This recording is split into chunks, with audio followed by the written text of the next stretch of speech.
Hello guys, अस्सलाम वालेकुम। मैं हूं मोहम्मद कमर। आप देख रहे हैं मेरा यूट्यूब चैनल माहौल। सो गाइस, आज मेरा इत्तेफाक कैफे प्याला जाने का हुआ। वहां का मंजर देखकर ऐसा लगा जैसे चाय मुफ्त में बांटी जा रही हो। इतनी ज़्यादा भीड़ थी, मैं भी रुक गया और सोचा क्यों ना इस लम्हे को वीलॉग में कैद कर लूं। मैंने वहां चाय का ऑर्डर दिया जो वाकई मज़ेदार थी। साथ ही साथ गरम गरम पूरी पराठों की खुशबू और ज़ायक़े ने दिल को खुश कर दिया। वहाँ का माहौल बहुत दिलचस्प और रवायती था। अगर आप भी चाय और रवायती खानों के शौकीन हैं तो कैफ़े प्याला की एक बार ज़रूर सैर करें।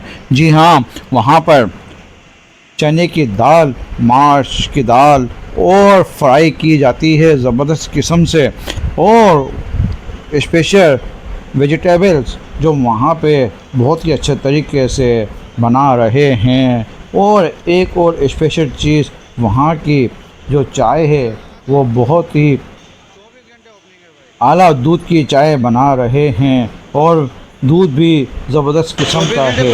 इसलिए मैं आपको एडवाइस करूँगा कि एक बार कैफ़े प्याला की चाय ज़रूर पिएं ताकि आप को भी पता चले कि चाय होती कैसी है।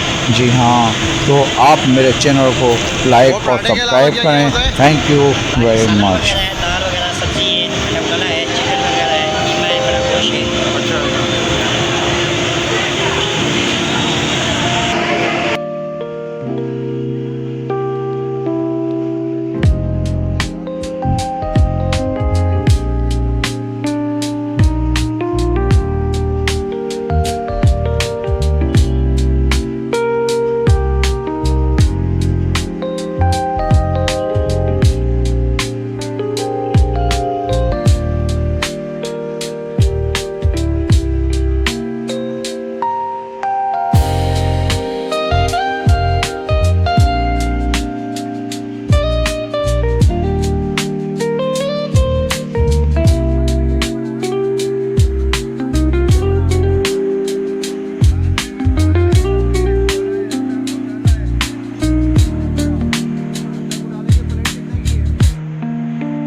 सुपर हाईवे कहाँ मिलता है?